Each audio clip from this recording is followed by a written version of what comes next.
Up next on Art Rocks, Baton Rouge contemporary art pioneer Jim Jeansonne, a man who has mastered many mediums. In woodcut printmaking, especially the multicolor, every color that you're going to print, you have to carve a separate block. We premiere The Art of Food, introducing Chef Phillip Lopez, a New Orleans culinary adventurer who will be working his magic at LPB's Baton Rouge studios in October.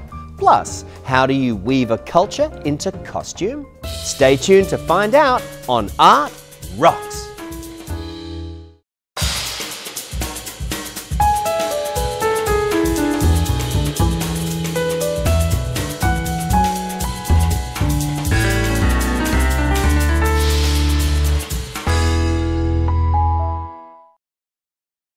Like the impulse that drives an artist's creativity, Georgia Pacific's 850 Louisiana employees are driven to produce quality paper products for your home and business. Georgia Pacific is proud to support LPB and Art Rocks.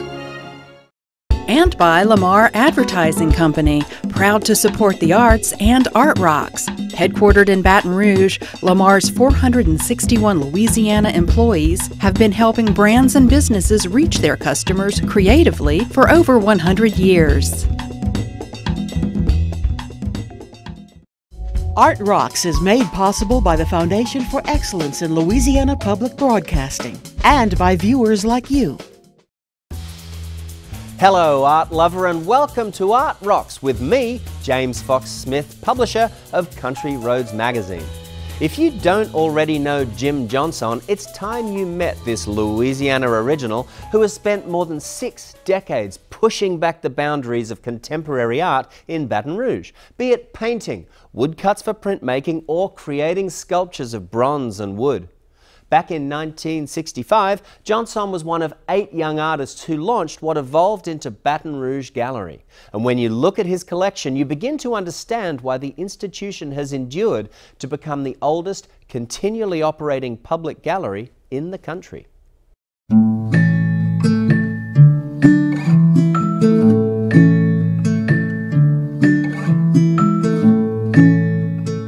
I like to do anything in nature, the birds, animals, wildlife in general, but I like to do them as accurately as possible.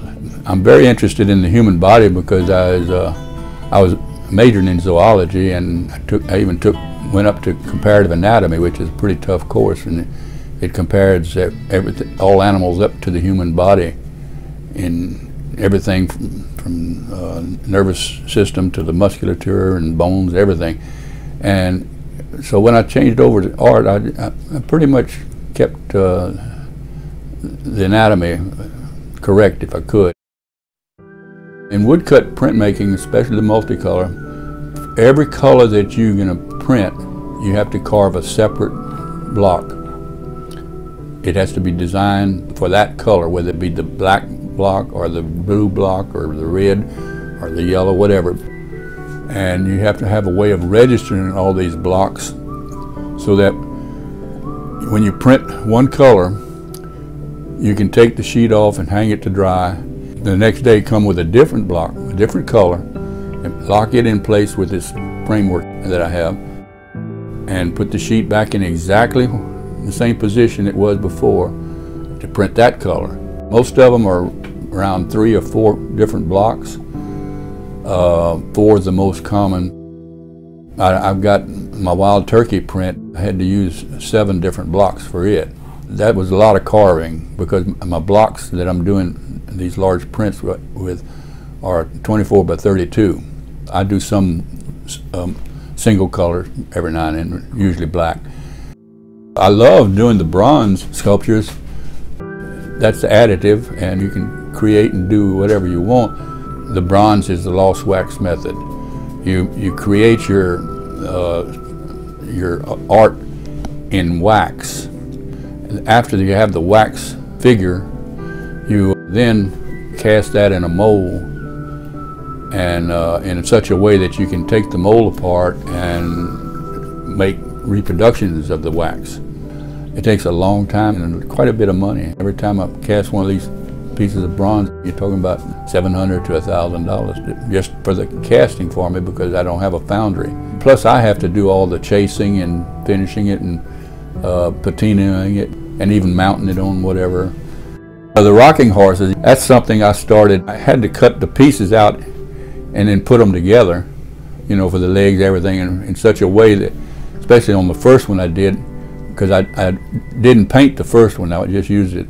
It was natural cypress from a sugar mill, and I wanted that old cypress look to it. It was beautiful. The other two that I did, I used poplar, which is a nondescript type white wood, which I painted them. One I painted a dapple gray, and the other one I painted an Indian war pony, you know, with the war paint on it and the feathers in his hair and all that stuff. But those took 10 to 12 years to do, because I would just work on them off and on, because I knew there wasn't a market for it, not down here anyway, in Louisiana. They just took such a long time to do.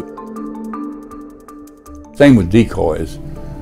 It just requires so much work and everything. I couldn't make a living making them. I've been buying some of that sinker cypress from a man down in the French settlement. These pieces of wood that I'm doing, they've been in the mud for over 200 years out in Maurepas Swamp. I'm buying the outside pieces that before they get to the good lumber on the inside of the trunk, and they have barnacles and marine wormholes and all that kind of stuff, which I love the texture of the outside pieces. So I'm leaving that what you call a live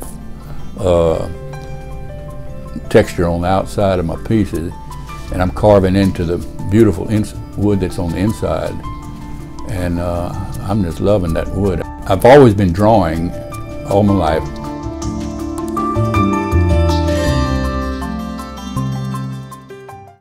This painting here, I was down in Florida, heading home on the turnpike, going 90 miles an hour, and I looked out across the field on the other side, and they had about 20 or 30 of those whooping cranes out in that field, and the field was black. It had been tilled up, and they were out there doing that courtship dance, and it was beautiful. I almost ran off the road, in fact, and you can't turn around. I had cameras and everything, but you couldn't turn around for 20 miles, so I just had to remember all that, and you know, I can get the anatomy of the places, but I had to remember the way they were dancing out there in that field. I don't do any commission. I'm going to do only the art I want to do for myself. If someone wants to buy it, fine. If they don't, fine. I'll pass it on to my grandchildren.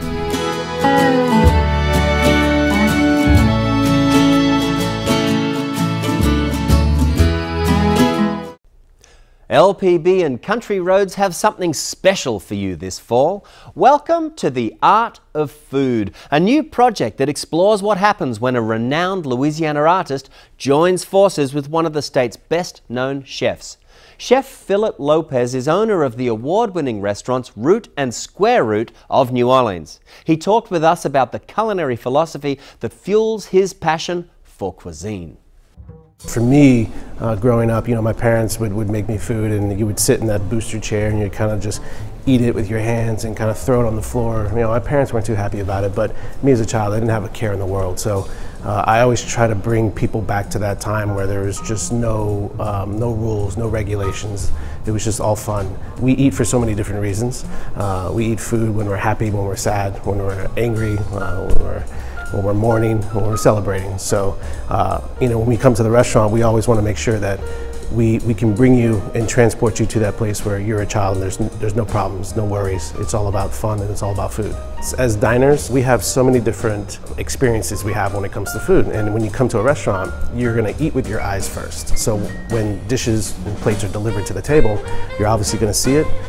Then you're going to smell it, and lastly you're going to taste it. So in all of our restaurants, it's very important that the visual aspect is shocking but yet appeasing and beautiful at the same time. After hearing Chef Lopez's unique culinary philosophy, we asked Bradley Sumrall, a curator at Ogden Museum of Southern Art, to give him a tour in search of artwork that inspires him to get into the kitchen. The goal? Choose work by a Louisiana artist and then interpret it in the medium he knows best, food. And this is a case beer glass, very beautiful piece of a glass in the collection. And Patricia Whitty there. Beautiful little still life in this room of still lives. And here we have David Bates, the great David Bates from Texas. Darrell Brown, a local guy. And this might be one that you're interested in, possibly. This is William Dunlap, Landscape and Variable, the Mountain and Burden of History. And here you have some direct food quotes from Peale, the great painter Peale, the dog portrait and the landscape. And it's really talking about the bounty of the South and the burden of our own history here. Does the animal represent man?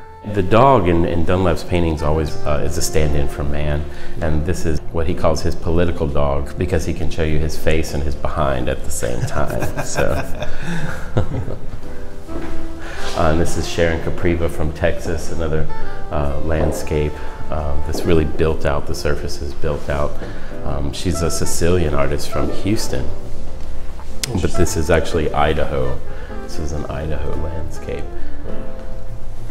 And then there's one over here that you might find really interesting, actually. So, yeah, this piece right here is by local artist Jacqueline Bishop. And oh, wow. Yeah, the colors are really rich, make you want to eat the painting. But you know, this piece is really about the interconnectedness of all things. You really talk a lot about that in your food. Yeah. So for sure, you know, the food chain, the soil, the water, the air, and how everything's connected. And from what I understand, the paintings have a purpose, right? There's a meaning behind it when she does it, like environmental. She's very, very environmentally conscious, and she's traveled throughout the Americas and Asia, and has, you know, her work often deals with issues of extinction and deforestation and climate change and the political side of the environment. But you really talk a lot about that in your food. Yeah. I think we found it. You think we found it? Absolutely. Excellent choice. Yeah, it looks awesome. The piece that caught Chef Lopez's eye was the work of acclaimed Louisiana landscape artist Jacqueline Bishop. Next week, tune back in when Chef Phillip visits Jacqueline's studio to discover the passions and concerns that fuel her artistic vision and begins to think about how he might express them in food, creating the artistic dinner of a lifetime. The dishes inspired by their collaboration will be served at the first ever Art of Food dinner, taking place at LPB's Baton Rouge studios on October the 22nd, and you are invited. Tickets are now on sale at lpb.org/box office, and proceeds support the Foundation for Excellence in Louisiana Public Broadcasting. Join us. No matter where you live in Louisiana, opportunities to connect with the arts are everywhere. The trick is knowing where to look. So here's a list of some cool exhibits, festivals, concerts and tours coming up around the state.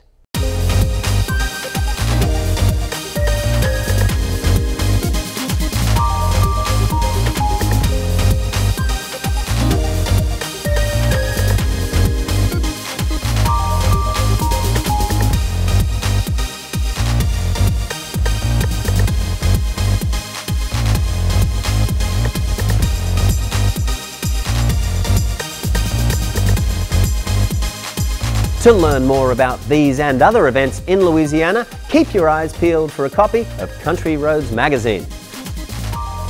And while we're at it, LPB's Art Rocks website features an archive of previous episodes, so to see any episode again, just log on to lpb.org.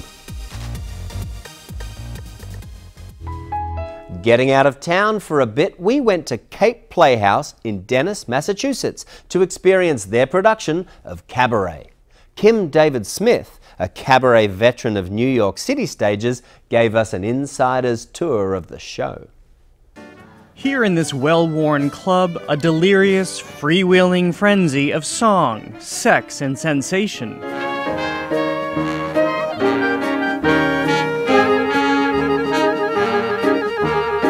But this cabaret is on the verge of collapsing. The Third Reich has all but consumed the world outside.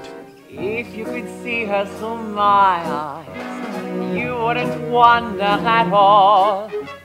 If you could see her through my eyes, I guarantee you would fall. The classic musical Cabaret, which we caught in rehearsal, opened this week at the Cape Playhouse in Dennis.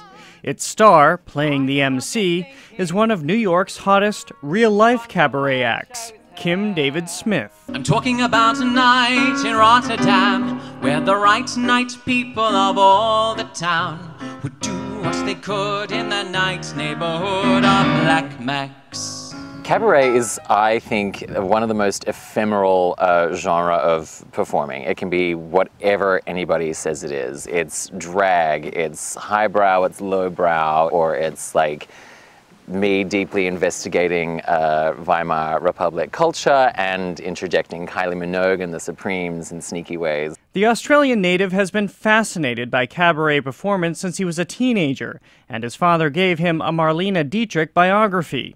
He was mesmerized by the German chanteuse. She was so masculine, sexual, and so clever with what she had available. Beyond this modern-day cabaret, it's the storied music halls of the Weimar Republic that have captivated Smith most. That's where, in the 1920s and early 30s, Berlin's avant-garde lights burned brightest.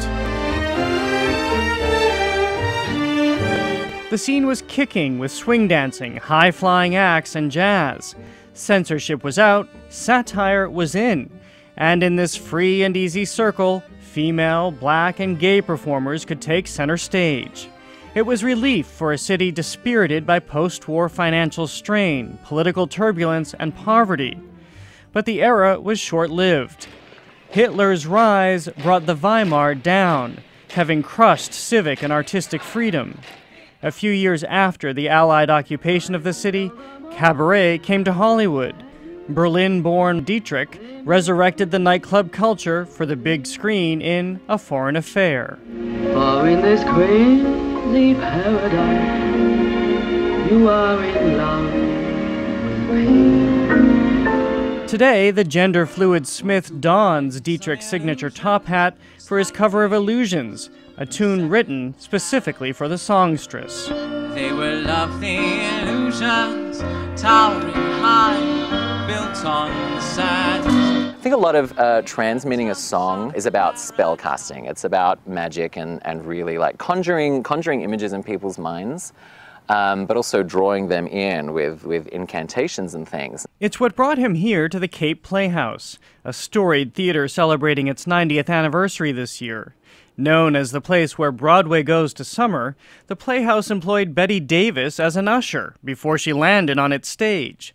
Henry Fonda and his young daughter Jane appeared here, as did Humphrey Bogart and a host of other A-list thespians. So what is it like to be in this summer theater tradition, especially here where Bette Davis was an usher at one point? I mean, that is the most exciting aspect, aside from Gertrude Lawrence's ghost still occupying the space.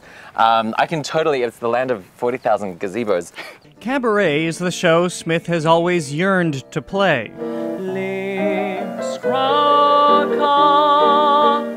with the friends to me. He takes on the role of the MC, the character who guides us through the demise of the Weimar period, with an edge.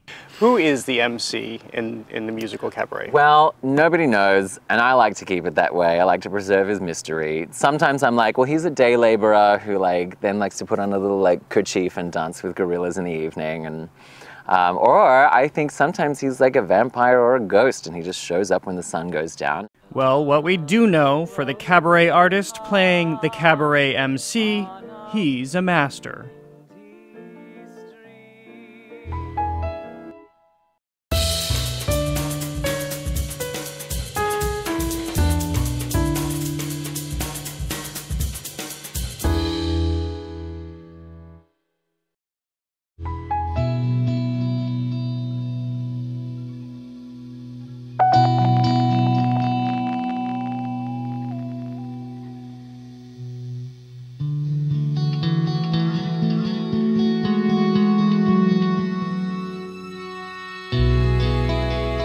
General delivery is an interactive exploration of how information gets delivered through space, both physically and digitally.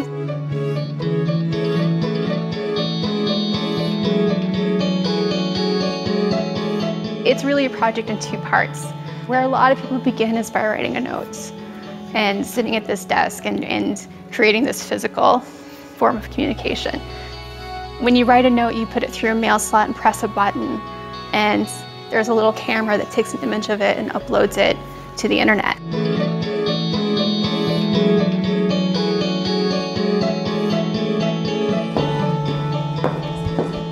I was interested in looking at how mail is delivered and how we really rely on this postal delivery system, this kind of social infrastructure that a lot of commerce was built around in the past, and how that's changing now that we're entering this digital era and kind of adapting to new technologies and other ways of communicating with each other over long distances.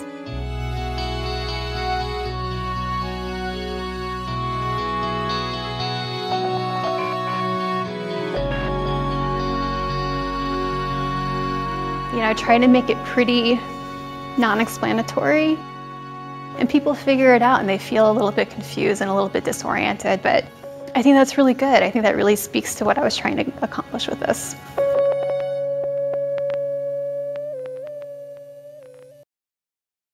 Alaskan artist Clarissa Rizal creates weavings and button blankets highly regarded for their unique delicacy and the stories they spin. So come see how art illustrates history, thus preserving a people's heritage.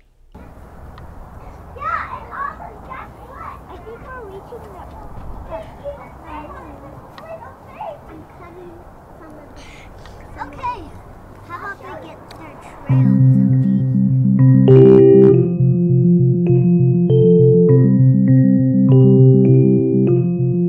The reason why I weave, it's like no other medium that I've ever worked in that connects me to the past and the present and the future.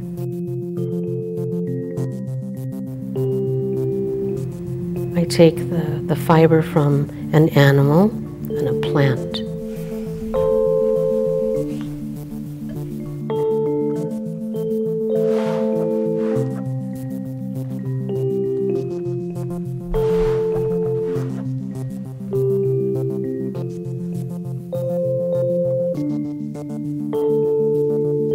And I weave them into these ceremonial robes. And in so doing, it is the act of the weaving that puts me in touch with all that there is. And it's the wearer who feels all that power and energy.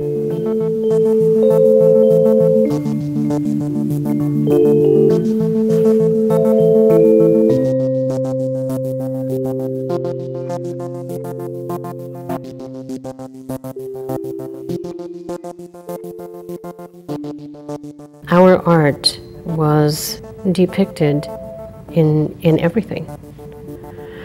And that was a way to portray, our identity, where we came from, since it was a matrilineal society. But also it was our written language. We wore our history in our regalia. We still wear it.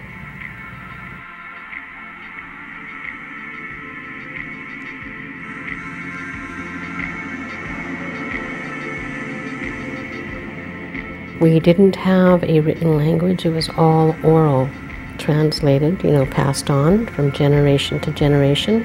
But with the oral history, there was always an art object that went with every story, that went with every historical event. The stories come from everyday life, whatever happens, whatever it is that you want to preserve for future generations. We want to tell the people where they're from, what happened, how did they come to be where they are. It's not just livelihood, it's part of retaining history.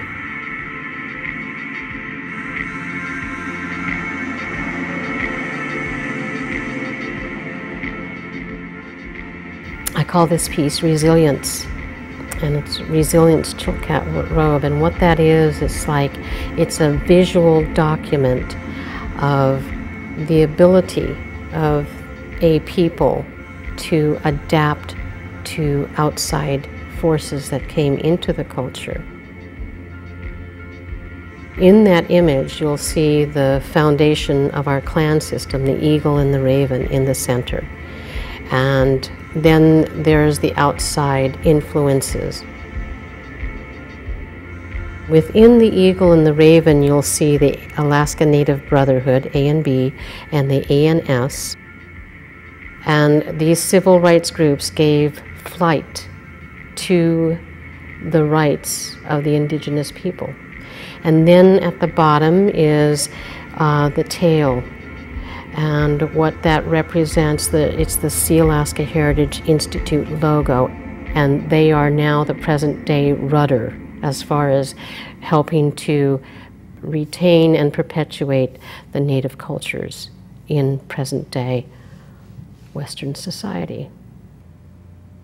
Resilience, the ability to adapt so that we continue to thrive. I keep stories alive because there's always something to learn. And even when the stories are repeated over and over and over again, and you hear them, 20 times in your life or 100 times in your life, right? At that stage in your life, you always get something else out of the story. There they are. There's Louis. Hi. Hi. Look, little socks. Little socks. Baby socks. And when we tell our stories, they are a guide from the past through now into the future. That's why we tell stories.